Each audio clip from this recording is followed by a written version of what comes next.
Когда вы ленту листаете, я уже говорил вот ребятам, вы видите ролики бесполезные, ну просто картинки. Вы видите картинки, которые вам ничего не приносят. Ну, ничего. Красивая картинка, окей, дальше, дальше.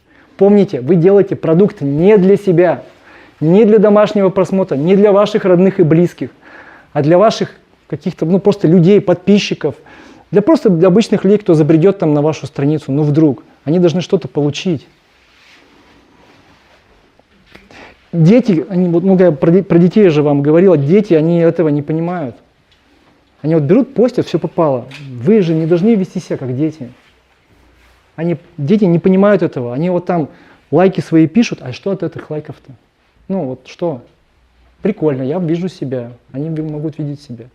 Но они не понимают, что они ничего в этом не несут. В этом как бы это тупиковая ветвь развития. Вы придете в тупик.